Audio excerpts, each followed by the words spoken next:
Hi, this is Mato. In this video I will show you extremely beautiful chess game. This is the game between Aron Nimzowitsch and Siegbert Tarrasch that was played in St. Petersburg in 1914. Nimzowitsch had white pieces and he started with d4. Tarrasch played d5, knight to f3, c5, c4, e6.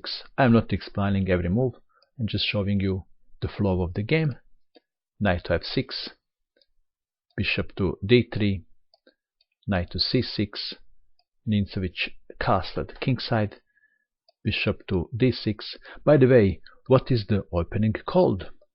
The opening that black plays is called Tarrasch defense. So we have a legendary Siegbert Tarrasch playing his own defense. b3, Tarrasch castled kingside, bishop to b2, b6, knight from b to d2, bishop to b7, rook to c1, queen to e7, connecting rooks, c takes on d5. Perhaps better move was queen to e2, connecting rooks too. C takes on d5, e takes on d5, knight to h4, that is knight to f5, forking queen and bishop. g6 is not something that black likes to play, but this is necessary to prevent knight jump to f5, and now knight was played back. Rook from a to d8, aligning black rook with white queen. D takes on c5, pawn takes pawn, and bishop to b5. Not the strongest move on earth, because now black played a knight to e4. Bishop is attacking knight, pinning nothing. And now Nimzowitsch captured knight. Again, queen to e2 was better move, connecting rooks and moving queen off that file where black rook is. Nimzowitsch captured knight, and now black has a bishop pair. Queen to c2, knight takes knight. And how should white recapture? With knight or with queen? What do you think? If queen takes on d2, we will probably have d4, and after a very logical move, pawn takes pawn, then bishop takes knight, damaging pawn structure, doubling pawns. This is not the end of the earth, of the world, but could be the end of the game. That is checkmate.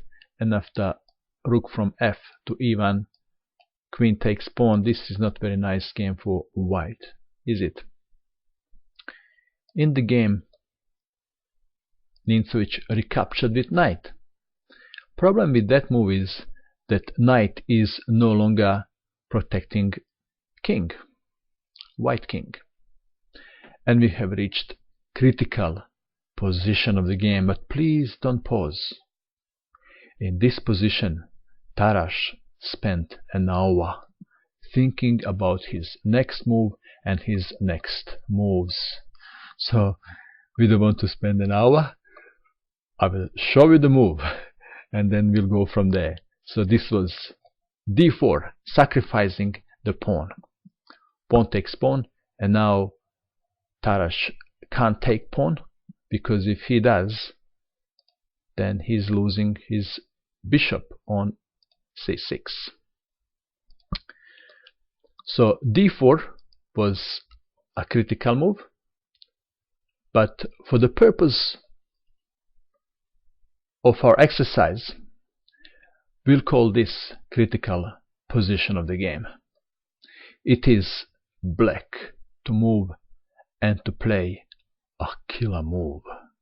If you wish, you can pause this video and you can try to find the killer move that black played in this position.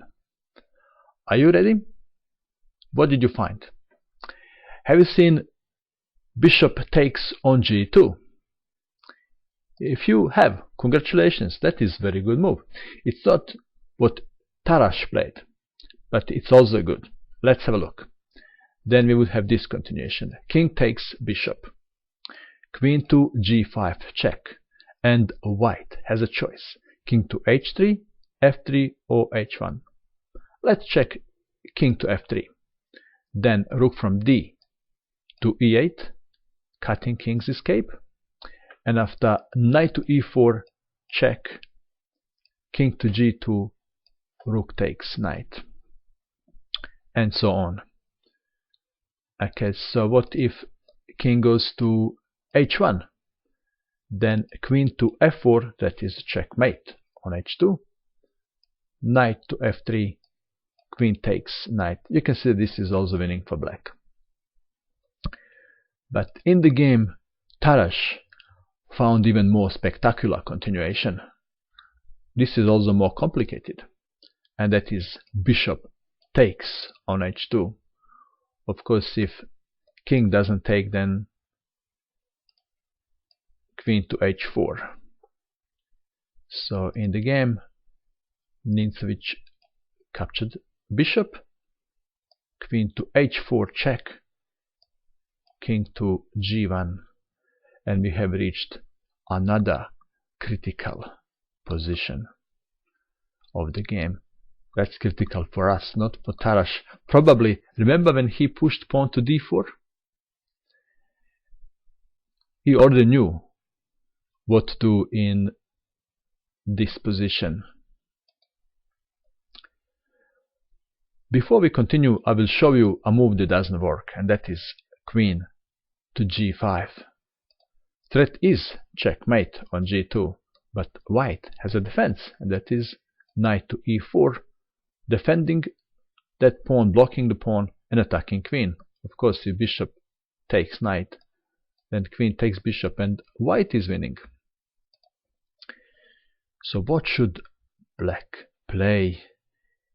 There is only one continuation that is good for black, and that is bishop takes on g2, sacrificing second bishop. White was thinking, and the first thing that comes to mind is king takes bishop, but Nimzowitsch didn't play this. We want to know why. If king takes on g2, then queen to g4 check, and after king to h2, rook to d5, threat is rook to h5 checkmate. So white would have to play something like this. Queen takes pawn, check, and after king to g2 check, threatening checkmate. So white would have to capture a rook, queen takes queen, and black is winning.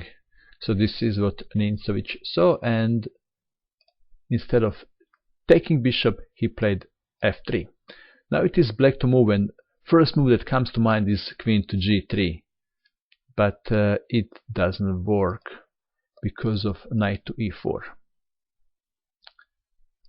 Okay, so first Nimzowitsch played rook from f to e8, taking control of e5, preventing king from running away to the queen side, and also if knight goes to e4, maybe chopped in some variations.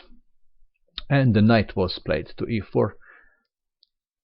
It is now allowing king to run to the queen side after check. Queen to h1 check, king to f2, bishop takes rook. Should white recapture? Would you capture that bishop with rook? If rook takes on f1, then queen to h2 check, and after king to e3, queen takes queen. Black is winning. In the game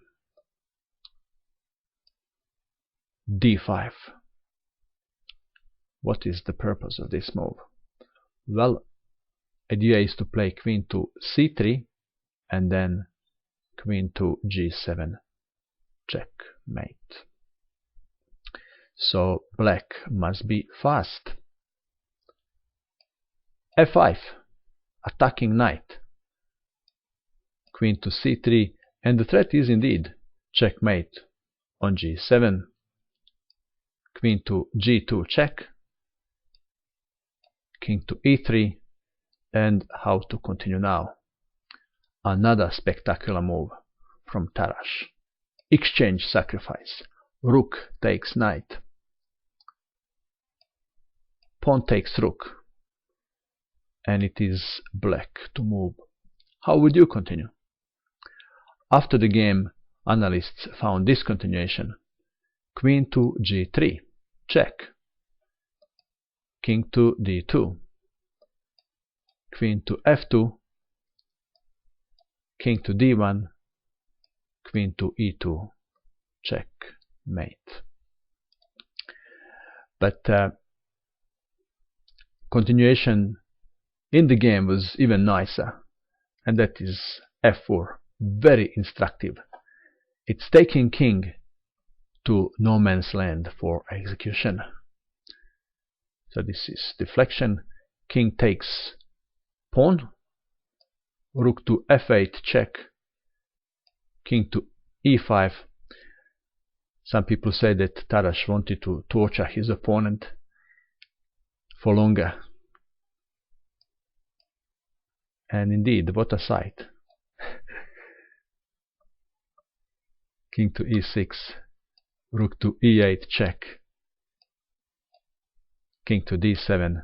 And Tarrasch decided that he didn't want to torture his opponent any longer, so he played a move and checkmated his opponent. So we have checkmate in one. Black to move and to give checkmate. Can you see it? It is bishop to b5, checkmate. This game was full of tactics. We had pawn sacrifices, bishop sacrifices, exchange sacrifices. There was fire on board. What a game. And that is all. I hope that you enjoyed watching this video. I wish you good luck with your chess, and bye for now.